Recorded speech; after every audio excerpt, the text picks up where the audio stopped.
ప్రధాని మోదీ అధ్యక్షతన భేటీ అయిన సెంట్రల్ కేబినెట్ పలు కీలక నిర్ణయాలు తీసుకుంది. భవ్య భారత్ ఔద్యోగిక్ వికాస్ యోజనకు ఆమోదం తెలిపింది. ఈ స్కీమ్లో భాగంగా 33,600 కోట్ల నిధులు కేటాయించినట్లు చెప్పారు కేంద్ర మంత్రి అశ్విని వైష్ణవ్.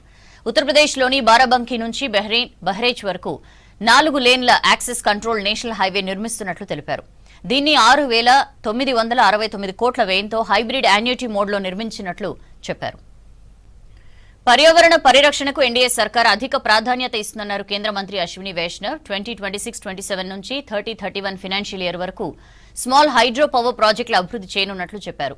అలాగే 23-24 కాలానికి సంబంధించి సీసీఐ పత్తి కొనుగోళ్లకు 1,718 కోట్ల నిధులు రిలీజ్ చేసినట్లు తెలిపారు. टोटल 54,926 करोड़ रुपीस के ये महत्वपूर्ण फैसले आज अप्रूव हुए।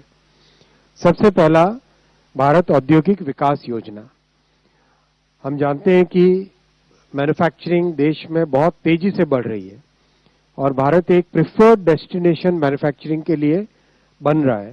सभी के लिए जो प्रधानमंत्री जी ने लगातार प्रयास किए, अब उसको एक और लेवल पे पहुंचाने के लिए एक investment ready plug and play industrial parks का स्कीम बनी है। 100 ऐसे शहर जहां पर इंडस्ट्रियल इकोसिस्टम बनता है या बन सकता है, वहां पर investment ready plug and play industrial parks बनाए जाएंगे। करीब भारत सरकार की तरफ से सपोर्ट होगा 1 करोड़ पर एकड़ और मिनिमम 100 एकर्स का रिक्वायरमेंट इसमें एलिजिबिलिटी के लिए चाहिएगा। हालांकि इसको नॉर्थ ईस्ट और हिली एरियाज के लिए 25 एकर्स ही रखा जाएगा। 6 वर्षों का ये प्रोग्राम है, 6 इयर्स का प्रोग्राम है और इसमें राज्य सरकारों के साथ मिलकर और सेंट्रल पीएसयूज के साथ मिलकर डेवलप करेंगे। Total 34,000 acres of investment ready plug and play industrial parks का इसमें टोटल प्लानिंग है और इसका बहुत लाभ होगा। खासकर जो युवाओं को रोजगार के अवसर इससे मिलेंगे मैन्युफैक्चरिंग सेक्टर में। आज का दूसरा फैसला है 2023-24 का जो कॉटन सीजन था, जिसमें कॉटन के प्राइसेस अचानक कम हो गए थे, तब तत्कालीन समय में सीसीआई के माध्यम से करीब 7.25 लाख करोड़ 7,25,000 करोड़ किसानों को उस वक्त मदद हुई थी।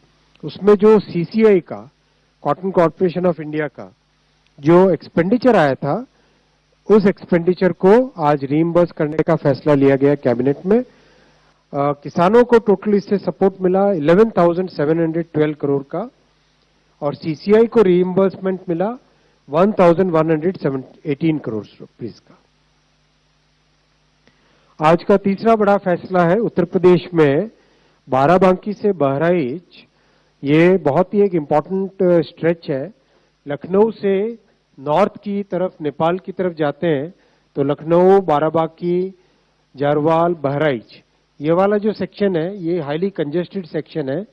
इसके 4 लेनिंग का और एक्सप्रेसवे को मतलब एक्सेस कंट्रोल एक्सप्रेसवे बनाने का काम इस प्रोजेक्ट में सैंक्शन हुआ है। 101 किलोमीटर का प्रोजेक्ट है, 6,969 करोड़ रुपीस का और एक इस पे मेगा ब्रिज बनेगा 6 लेन का घाघरा रिवर पर। एक आज एनवायरनमेंट के पॉइंट ऑफ व्यू से बहुत ही महत्वपूर्ण फैसला लिया गया है, वो है small hydro power development scheme.